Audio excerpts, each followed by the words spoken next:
Hello viewers, welcome to the grow Telugu YouTube channel. కొన్నిసార్లు కొన్ని విచిత్రమైన పరిస్థితులు మనం ఎదుర్కొంటాం. అంటే కంపెనీ యొక్క స్టాక్ ప్రైజెస్‌ని మనం చూసేటప్పుడు, ఆ కంపెనీకి వచ్చే ఆదాయం అండ్ లాభాలు పెరిగినప్పటికీ కూడా స్టాక్ ప్రైజెస్ అనేవి డిస్కౌంటెడ్‌లోనే లేకపోతే తక్కువలోనే ట్రేడ్ అవ్వడం మనం చూస్తాము. అయితే ఇటువంటి పరిస్థితిని ఎదుర్కొన్నప్పుడు అసలు ఈ కంపెనీ ఒక నిజమైన మంచి అవకాశం మనకిస్తుందా ఇన్వెస్ట్‌మెంట్స్ చేయడానికి? లేకపోతే ఇది కూడా ఒక ట్రాపేనా? అనే విషయాల్ని మనం చాలా వరకు కొంచెం కన్‌ఫ్యూజ్ అవుతూ ఉంటాము. అయితే ఈరోజు మేమేం చేసామనంటే, ఇదే పరిమితి మీద 3 స్టాక్స్‌ని ఎంచుకొని మేము ముందుకు రావడం జరిగింది. అయితే ఈ పర్టిక్యులర్ స్టాక్స్ యొక్క కంపెనీస్ ఎటువంటి వ్యాపారాలు చేస్తున్నాయి?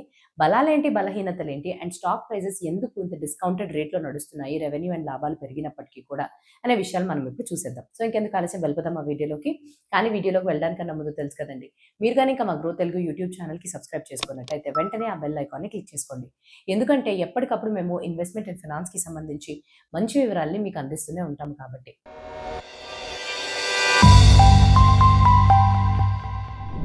మొట్టమొదటి company India mart Intermesh private limited. So ఈ ఇండియా మార్ట్ వాళ్ళ యొక్క గత 5 ఇయర్స్ యొక్క డీటెయిల్స్ తీసుకొని కాంపౌండెడ్ యాన్యువల్ గ్రోత్ రేట్‌లోని వాళ్ళ యొక్క సేల్స్ విషయానికి వస్తే 17% పెరిగింది. ప్రాఫిట్స్ విషయానికి వస్తే 29% పెరిగింది. ఇలా పెరిగినప్పటికీ కూడా స్టాక్ ప్రైస్ కేవలం గత 5 సంవత్సరాల్లోనే 5% మాత్రమే పెరిగింది. దీనికి గల కారణాలేంటో తెలుసుకుందాం. కానీ దానికన్నా ముందు అసలు ఈ ఇండియా మార్ట్ వాళ్ళు ఏం చేస్తారు? ఇండియా మార్ట్ వాళ్ళు మన దేశంలోని అత్యంత పెద్ద ఆన్‌లైన్ ప్లాట్‌ఫార్మ్‌ని అందిస్తారు. దేనికి? B2B marketplace. Business to business market ప్లేస్‌ని అందిస్తారు. అంటే బిజినెస్ టు బిజినెస్ మార్కెట్‌లోని వెళ్లి ఎలాగైతే వ్యాపారం చేసుకోగలరో ఆన్‌లైన్‌లోనే వీళ్ళు ఇదే ఫెసిలిటీని అందిస్తారు. అండ్ ఇక్కడ సప్లయర్స్‌ని అత్యంత పెద్ద మొత్తంలోని మనము చాలా బాగా కనిపెట్టొచ్చనమాట. ప్రస్తుత సంవత్సరం 2025లో గాని వీళ్ళ దగ్గర ఉండే పెయిడ్ సప్లయర్స్ యొక్క లిస్ట్ గాని తీసుకున్నట్టయితే 2,18,000 మంది వీళ్ళతోటి పెయిడ్ సప్లయర్స్ కింద ఉన్నారు. గత సంవత్సరంతో పోలిస్తే కేవలం 1% మాత్రమే గ్రో అయింది ఈ పారామీటర్ అని తెలుస్తుంది.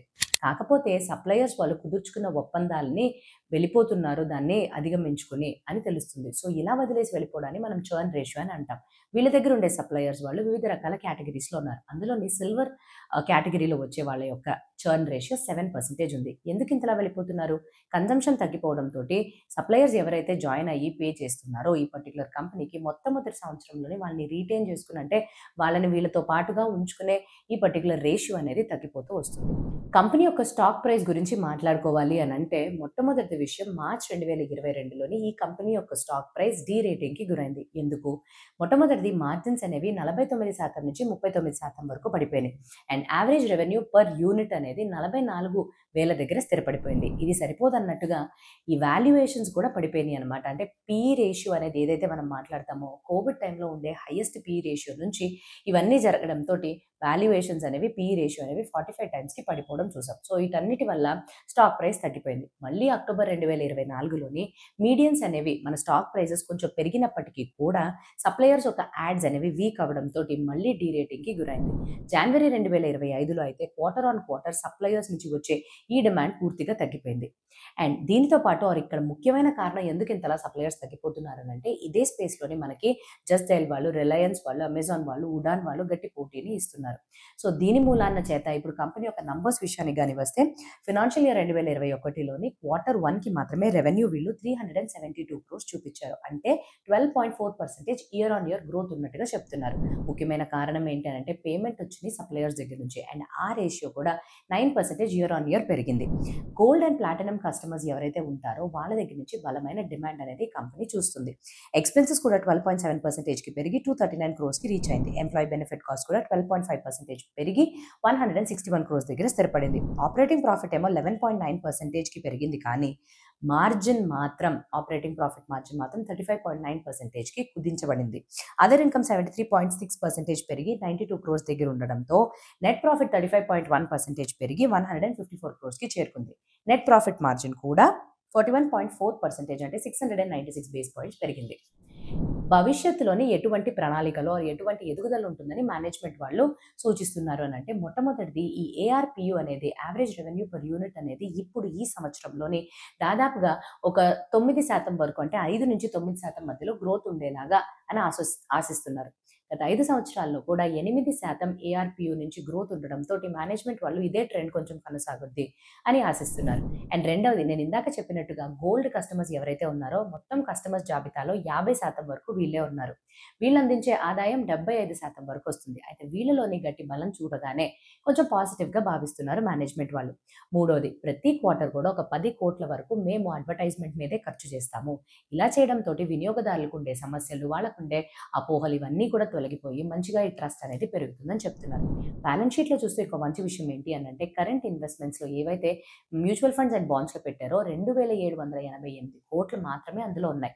అండ్ లాంగ్ టర్మ్‌లో గాని చూసినట్టయితే డెట్ ఇన్‌స్ట్రుమెంట్స్‌లోని వీళ్ళు 420 కోట్ల దాకా ఇన్వెస్ట్‌మెంట్స్ చేసినట్టుగా తెలుస్తుంది. కాకపోతే కంపెనీ ఎదుర్కోవాల్సిన సమస్యలేంటి? Cash flow from operations to net profit ratio చాలా తక్కువుంది. ఇది ముఖ్యమైన కారణం ఏంటి? క్యాష్ ఫ్లో ఫ్రమ్ ఆపరేషన్స్ అనేవి అనుకున్నంత పెరగకపోవడంతోటి. అండ్ రెండవది నేను చెప్పినట్టుగా అడ్వర్టైజ్మెంట్, మార్కెటింగ్ ఈ కాస్ట్ పెరిగిపోవడంతోటి మార్జిన్స్ మీద ఆపరేటింగ్ ప్రాఫిట్ మార్జిన్ మీద కొంచెం ఈ ఎఫెక్ట్ అనేది పడిపోయి ఆ తగ్గిపోయే అవకాశాలు ఎక్కువగా కనిపిస్తున్నాయి.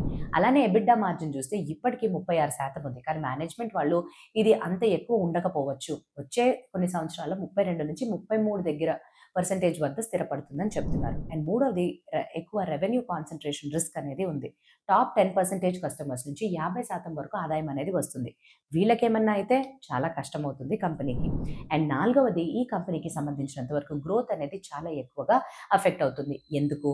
ఎంఎస్ఎంఈ సెక్టార్ స్లో డౌన్ అవడంతోటి అండ్ వివిధ రకాల ఆటుపోట్లని మనము జాతీయ లెవెల్‌లో చూడడం వల్ల కూడా ఈ గ్రోత్ అనేది అఫెక్ట్ అవుతుంది. ఇప్పుడు కంపెనీ నంబర్ 2 గురించి మాట్లాడుకుందాం. ఆవాస్ ఫైనాన్షియర్స్ లిమిటెడ్ 5 ఇయర్స్ యొక్క డేటా తీసుకొని చూస్తే వీళ్ళ సేల్స్ అనేది 21%లో గ్రో అయింది. ప్రాఫిట్ అనేది 18%లో గ్రో అయింది. కానీ స్టాక్ ప్రైస్ అనేది కేవలం 4% మాత్రమే గ్రో అయింది. అండ్ గత 1 ఇయర్‌లోని 13% డౌన్‌లో ట్రేడ్ చేస్తుంది. ఆవాస్ ఫైనాన్షియర్స్ లిమిటెడ్ వీళ్ళు ఒక హౌసింగ్ ఫైనాన్స్ కంపెనీ. ఏవైతే lower and middle class income వాళ్ళు ఈ ఇన్కమ్ వాళ్ళ యొక్క అవసరాల్ని అంటే ఇల్లులు కొనుక్కునే విధంగా వీళ్ళు రుణాలనేవి అందిస్తారు. సో వీళ్ళు పట్టణాల్లోని, గ్రామాల్లోని ఇల్లులు కొనుక్కునే దానికి డబ్బులనేవి అందిస్తారు. అయితే ఇంత పారామీటర్స్ పెరిగినప్పటికీ కూడా స్టాక్ ప్రైస్ ఎందుకు తగ్గింపు ధరల్లోనే ట్రేడ్ అవుతుంది. మొట్టమొదటిది బారోయింగ్ కాస్ట్స్ అనేవి పెరిగిపోయినాయి. సో ఇవి పెరిగిపోవడంతోటి స్ప్రెడ్ అనేది తగ్గిపోయింది. ఫైనాన్షియల్ ఇయర్ 2018లోని 5.36% ఉండే స్ప్రెడ్ కాస్త ఇప్పుడు 4.89%కి పడిపోయింది 2025లో. 7 సంవత్సరాల పాటుగా బారోయింగ్ కాస్ట్ పెరగడంతో స్ప్రెడ్ తగ్గింది. నెట్ ఇంట్రెస్ట్ మార్జిన్ కూడా గత సంవత్సరంతో ఈ సంవత్సరం పోల్చి చూస్తే 8.2% ఉండేది కాస్త 7.64%కి తగ్గిపోయింది. ఇంట్రెస్ట్ ఎక్స్పెన్స్ కూడా గత సంవత్సరంతో పోలిస్తే 22% పెరిగింది. ఇంట్రెస్ట్ ఇన్కమ్ కన్నా ఎక్కువ. ఆర్బీఐ వాళ్ళు చేసే రిస్క్ వెయిటేజ్ అసెట్ క్లాసిఫికేషన్ యొక్క ఆధారంగా ఫండింగ్ కాస్ట్ అనేవి పెరిగిపోయినాయి ఈ కంపెనీకి. అండ్ నెక్స్ట్ కానీ చూస్తే ఈ కంపెనీ యొక్క అసెట్స్ అండర్ మేనేజ్మెంట్ ఏయుఎం గత సంవత్సరంతో పోలిస్తే 18% పెరిగింది. కానీ ఇండస్ట్రీతో పాటు పోలిస్తే 25% అనేది గ్రోత్ ఉంది. సో దాంతో పోలిస్తే వీళ్ళు తక్కువ అనే చెప్పుకోవచ్చు. ఇయర్ ఆన్ ఇయర్ ఎలాగొస్తుంది అని అంటే ఈ ఏయుఎం పెరిగే పర్సెంటేజ్ అనేది 16% దగ్గర స్థిరపడింది. కాకపోతే మేనేజ్మెంట్ వాళ్ళు 20-25% ఉంటుంది అని అనుకుంది కాస్త ఇప్పుడు 18-20% వరకు పడిపోయింది. కంపెనీ యొక్క అసెట్స్ విషయానికి కానీ వస్తే అసెట్స్ యొక్క క్వాలిటీ పైన కూడా చాలా స్ట్రెస్ ఉంది.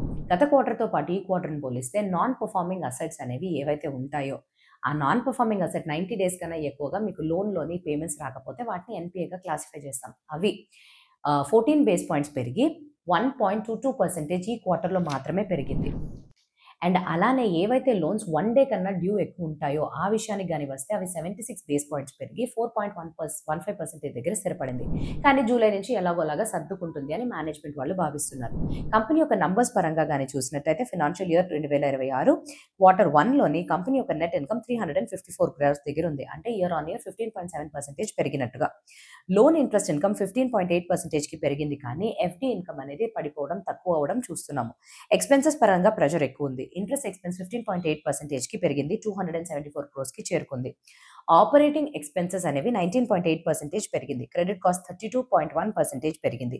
ప్రాఫిట్ ఆఫ్టర్ టాక్స్ ఇవన్నీ తర్వాత కూడా 10.4% పెరిగి 139 crores దగ్గర స్థిరపడింది. ప్రాఫిటబిలిటీ గ్రోత్ కొంచెం స్లోగానే ఉంది. కాకపోతే మేనేజ్మెంట్ వాళ్ళు ఎటువంటి సూచనలు ఇస్తున్నారు? అసెట్ అండర్ మేనేజ్మెంట్ ఈ సంవత్సరానికి 18-20% గ్రో అయినప్పటికీ కూడా వచ్చే సంవత్సరం కల్లా ఇది 20-25% వరకు పెరుగుతుందని సూచిస్తున్నారు. రెండవది హౌసింగ్ డిమాండ్ అంటే హౌసింగ్ లోన్ సెక్టార్లోని హౌసింగ్ డిమాండ్ పెరగడంతో వీళ్ళకి వచ్చే హౌసింగ్ లోన్ అనేది గత సంవత్సరంతో పోలిస్తే 17% పెరిగింది. అలానే రియల్ ఎస్టేట్ ధరలు కూడా పెరగడంతో ఇది ఒక మంచి పాజిటివ్ విషయం అని వీళ్ళు భావిస్తున్నారు. అండ్ మూడవది, ఇంక మీదటి నుంచి ప్రతి నెల 550 నుంచి 600 కోట్లు మాత్రమే ఇది స్టాండర్డ్‌గా మేము ఇస్తాము. లోన్ల రూపం కింద, రుణాల కింద మేము ఇస్తాము. ఇది స్టాండర్డైజ్ చేయబోతున్నామని చెప్పారు. సో ఇక్కడ కూడా ఇంకా 20% వరకు గ్రోత్ ఉంటుందని భావిస్తున్నారు. అండ్ ఈ సంవత్సరం హాఫ్ ఇయర్‌లో మాత్రమే తమిళనాడులోని వీళ్ళు 10కి పైగా బ్రాంచ్‌లు ఓపెన్ చేయాలి అని అనుకుంటున్నారు. ఇక్కడితో ఆగిపోకుండా డిజిటల్ లెవెల్‌లో డిస్ట్రిబ్యూషన్ చేయడానికి కూడా వివిధ రకాల ఈ-మిత్ర, ఇండియన్ పోస్ట్ పేమెంట్ బ్యాంక్‌తో వీళ్ళతో ఒప్పందం కుదుర్చుకున్నారు. సో దీనివల్ల ఆల్రెడీ ప్రతి నెల 1000కి పైగా లాగిన్స్ అనేవి ఆల్రెడీ జనరేట్ అవుతున్నాయి. ఈ కంపెనీ పరంగా మెట్రిక్స్ విషయానికి గాని వచ్చి చూసినట్టయితే అసెట్ అండర్ మేనేజ్మెంట్ 20,700 ఉంది. నేను ఇదివరకు చెప్పినట్టుగానే ఇయర్ ఆన్ ఇయర్ గాని చూసుకున్నట్టయితే 16% పెరిగింది. కానీ వీళ్ళ యొక్క డిస్బర్స్మెంట్ రికగ్నిషన్ పాలసీ, ఈ పాలసీ మారడంతో క్వార్టర్ ఆన్ క్వార్టర్ పోలిస్తే 43% పడిపోయిందని మనకు తెలుస్తుంది. రిటర్న్ ఆన్ అసెట్స్ 2.9% ఉంటే రిటర్న్ ఆన్ ఈక్విటీ 12.6% ఉంది. సో ఇక్కడ ఈసాప్స్ కాస్ట్ అండ్ ఇన్వెస్ట్మెంట్స్ పెరిగిపోవడం వల్ల ఈ పర్టికులర్ మెట్రిక్స్ ని చూస్తున్నాం. అసెట్ క్వాలిటీ పైన ప్రెషర్ అనేది ఉంది. 4.15% పెరగడంతో అసెట్ క్వాలిటీ మీద కొంచెం విచారించాల్సిన విషయం అని తెలుస్తుంది. రిస్క్స్ పరంగా కానీ చూస్తే అసెట్ క్వాలిటీ అనేది తగ్గిందని చెప్పాను కదా. ఎస్పెషల్లీ మహారాష్ట్ర, మధ్యప్రదేశ్ అండ్ కర్ణాటక రీజన్స్లోని ఏదైతే 5 lakhs కన్నా తక్కువ టికెట్స్ ఉంటాయో దీని యొక్క అసెట్ క్వాలిటీ అనేది తగ్గిపోతుంది. దీనికి వెనకాల ముఖ్య గల కారణం ఏంటి? వీళ్ళు అందించే లోన్స్ అనేవి middle class and lower middle class గ్రూప్స్కి అందిస్తున్నారు. సో ఇక్కడ 60% మంది సొంతగా ఏదో పని చేసుకుంటున్నారని చెప్తున్నారు. కానీ వీళ్ళ యొక్క ఆర్థిక పరిస్థితి అనేది అంత బాగోట్లేదు. అందుకనే లోన్స్ అనేవి రీపే అవ్వట్లేదు. అండ్ దాని తర్వాత జాగ్రఫీ పరంగా కానీ చూసినట్టయితే అసెట్ అండర్ మేనేజ్మెంట్ కేవలం రాజస్థాన్ నుంచి 33% వరకు వస్తుంది. అలా మనం టాప్ 3 స్టేట్స్ అంటే 3 రాష్ట్రాల నుంచి మాత్రమే 65% వరకు అసెట్ అండర్ మేనేజ్మెంట్ కాంట్రిబ్యూట్ అవుతుంది. ఇక్కడ ఏదైనా సమస్య వస్తే అసెట్ అండర్ మేనేజ్మెంట్ పైన ఆ ప్రభావం ఈజీగా పడిపోతుంది. మూడవ కంపెనీ KNR కన్స్ట్రక్షన్స్. గత 5 సంవత్సరాల యొక్క డీటెయిల్స్ గానీ తీసి చూసినట్టయితే సేల్స్ అనేవి 14% పెరిగింది. ప్రాఫిట్ అనేది 32% పెరిగింది. కాకపోతే స్టాక్ ప్రైసెస్ మాత్రం 9% పెరిగింది. అండ్ గత 1 year లోనే 42% డౌన్ లోనే ట్రేడ్ అవుతుంది. ఈ కంపెనీ వాళ్ళు ఏం చేస్తారు? రోడ్వేస్ అండ్ హైవేస్ నిర్మించడంలో ఈపీసీ ప్లేయర్ గా నిలిచి NHAI మరియు రాష్ట్రీయ పబ్లిక్ వర్క్స్ డిపార్ట్మెంట్ కి వాళ్ళ సేవల్ని అందిస్తారు. అండ్ ఇటీవలే వచ్చిన NHAI నామ్స్ చాలా బలపడిపోవడంతో వీళ్ళకి రావాల్సిన ఆదాయం అండ్ ఇన్ఫ్లోస్ అన్ని తక్కువైపోవడంతో వాల్యుయేషన్స్ అనేవి చాలా వరకు పడిపోయినాయి. అండ్ ఎంతలా పడిపోయినాయి అని అంటే గత సంవత్సరంతో పోలిస్తే ఈ సంవత్సరం రిసీవబుల్స్ అనే విషయం మాత్రమే 33% పెరిగిపోయింది. అంటే 1 year కన్నా ఎక్కువ వీళ్ళకి రావాల్సిన రాబడులు ఏవైతే ఉంటాయో దాని యొక్క సంఖ్య 21 కోట్ల నుంచి 600 కోట్ల దాకా వెంటనే పెరిగిపోయింది. ఇలా హఠాత్తుగా పెరిగిపోవడంతో గత సంవత్సరం 4వ క్వార్టర్ నుంచి ఈ సంవత్సరం మొదటి క్వార్టర్లోని inventory days working capital days అనేవి 93 days నుంచి 169 days వరకు పెరిగిపోయింది.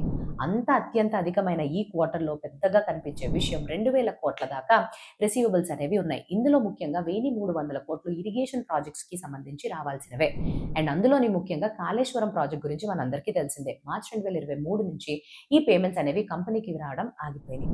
ఎగ్జిక్యూషన్స్ కూడా తగ్గిపోయినాయి. ఎందుకంటే ఓల్డ్ ప్రాజెక్ట్స్ అనేవి ఇప్పుడిప్పుడే పూర్తవుతున్నాయి, కంప్లీషన్ ఫేజ్ లోకి ఎంటర్ అయిపోయినాయి. అండ్ కొత్త ప్రాజెక్ట్స్ అయిన HAM, EPC కాంట్రాక్ట్స్ అనేవి రావడంలోనే కొంచెం వెనకబడి ఉన్నారని చెప్పుకోవచ్చు. నంబర్స్ విషయానికి కానీ వస్తే ఆపరేటింగ్ ప్రాఫిట్ కూడా 34% పడిపోయింది. కాస్ట్ లో కంట్రోల్ చేయడం వల్ల ఆపరేటింగ్ ప్రాఫిట్ మార్జిన్ 29.9% కి ఇంప్రూవ్ అయింది. నెట్ ప్రాఫిట్ ఏమో 26% పడిపోయి 123 crores దగ్గర స్థిరపడింది. నెట్ ప్రాఫిట్ మార్జిన్ ఏమో 20%కి పెరిగింది. రీసెంట్ గా డొమెస్టిక్ ఇన్స్టిట్యూషనల్ ఇన్వెస్టర్స్ కూడా ఈ కంపెనీలో ఉండే స్టేక్ ని తగ్గించేసుకున్నారు. నెక్స్ట్ గ్రోత్ పరంగా కానీ చూస్తే మేనేజ్మెంట్ వాళ్ళు ఎటువంటి సూచనలు చెప్తున్నారు? మొట్టమొదటిది జార్ఖండ్ NTPC నుంచి జూన్ 2025లోనే వీళ్ళు ఒక కోల్ బ్లాక్ కాంట్రాక్ట్ ని కైవసం చేసుకున్నారు. దీని యొక్క మొత్తం విలువ 4,800 crores. ఆర్డర్ బుక్ లో 43% వరకు ఇంత పెద్ద ఆర్డర్ రావడంతో ప్రతి సంవత్సరం ఇక్కడి నుంచి మొదలుకొని 700 కోట్ల దాకా మాకు రవాణా ఉంటుంది అని మేనేజ్మెంట్ వాళ్ళు చాలా బల్లగుద్ది చెప్తున్నారు. అయితే రెండో విషయం ఏంటి అని అంటే ఇప్పటిదాకా వీళ్ళు క్యాపిటల్ పైన చేసిన ఖర్చులు 2 నుంచి 3 కోట్లు మాత్రమే. కాకపోతే మైనింగ్ రంగంకి సంబంధించి 300 నుంచి 400 కోట్ల దాకా, అంటే సరాసరి ఆదాయంలో 8.5% వరకు మేము ఇన్వెస్ట్మెంట్స్ చేసి ఇక్కడ మంచిగా ఇంకా అభివృద్ధి మార్గంలోనే వెళ్తాము అని వీళ్ళు గట్టిగా చెప్తున్నారు. మేనేజ్మెంట్ వాళ్ళు ఈ సంవత్సరం నుంచి 10,000 నుంచి 12,000 కోట్ల దాకా ఆదాయం అనేది మిగతా రంగాల నుంచి వస్తుందని కూడా ఆశిస్తున్నారు. కాకపోతే లాంగ్ టర్మ్ బారోయింగ్స్ విషయానికి వస్తే ఈ బ్యాలెన్స్ షీట్ లోని 89% వరకు పెరగడం మనం చూసాము. ప్రాఫిట్ పెరిగినప్పటికీ కూడా cash flow from operations negative గా ఉంది. ఇందులో ముఖ్యమైన కారణం రిసీవబుల్స్ అనేవి ఎక్కువగా పెరిగిపోవడంతో. కాకపోతే ఈ కంపెనీ ఎటువంటి ఇటువంటి రిస్క్స్ని ఎదుర్కోవాల్సి ఉంటుంది. మొట్టమొదటిది, ఈ కంపెనీ గత సంవత్సరంతో పోలిస్తే ఆదాయం పెరుగుతుంది అనే విషయంలోని 10-15% వరకు కట్ డౌన్ చేసి 2000 నుంచి 2500 కోట్ల వరకు వస్తే ఓకే అని అనుకుంటున్నారు. అండ్ రెండవది, ఇక్కడ order book to sales ratio విషయానికి వస్తే ఈ కంపెనీకి 1.5 టైమ్స్ మాత్రమే ఉంది. ఎందుకు? NHAI వాళ్ళు వాళ్ళ యొక్క రూల్స్ని బలపరచడంతో ఇటువంటి లాసెస్ కానీ ఇటువంటి ఆటుపోట్లని వీళ్ళు చూడాల్సి వస్తుంది. అండ్ దానితో పాటు ఇరిగేషన్ ప్రాజెక్ట్స్ నుంచి వచ్చే ఏవైతే రిసీవబుల్స్ ఉంటాయో అవి చాలా రిస్క్ అనేవి చెప్పుకోవచ్చు. అందులోని 1300 వరకు 800 కోట్ల ఇరిగేషన్ ప్రాజెక్ట్స్ నుంచి బిల్ అయినవైతే 500 కోట్లు ఇంకా బిల్ చేయకపోవడంతో వర్కింగ్ క్యాపిటల్ డేస్ అనేవి కూడా మనకి పెరిగిపోయినాయి. ఇవన్నీ కలిపి రిస్క్ ఫ్యాక్టర్స్ అని చెప్పుకోవచ్చు. అండ్ ఆఖరిగా మైనింగ్ నుంచి వీళ్ళకు వచ్చే ఎబిడ్డా ఏదైతే ఉందో అది చాలా తక్కువ, 13-14% మాత్రమే ఉంది. అంటే 100-200 బేస్ పాయింట్స్ ఇంప్రూవ్ అయినప్పటికీ కూడా ఇతర ఇరిగేషన్ అండ్ హైవే ప్రాజెక్ట్స్ నుంచి వచ్చే ఎబిడ్డాతో అయితే ఇది మ్యాచ్ అవ్వట్లేదు. సో అదండి ఏవైతే 3 కంపెనీస్ వీటి యొక్క రెవెన్యూ అండ్ ప్రాఫిట్స్ అనేవి పెరిగినప్పటికీ కూడా స్టాక్ ప్రైజెస్ అనేవి తగ్గింపు ధరల్లోనే డిస్కౌంట్ అయ్యి ట్రేడ్ అవుతున్నాయని. ఏ ఒక్క స్టాక్ అన్నా మీ పోర్ట్ఫోలియోలో ఉంటే కమెంట్ సెక్షన్లో తెలియపరచడం మర్చిపోకండి. అండ్ ఈ వీడియోని మీరు ఒక ఎడ్యుకేషనల్ కంటెంట్ కోసం మాత్రమే చూడాలని మేము ఎటువంటి టైప్ ఆఫ్ రికమెండేషన్స్ అనేవి ఈ వీడియో ద్వారా మీకు అందించడం లేదు. సో ఆన్ దాట్ నోట్, ఇంకా మంచి వీడియోతో మీ ముందుకు రావడానికన్నా ముందు have a happy and very safe investment. Thank you.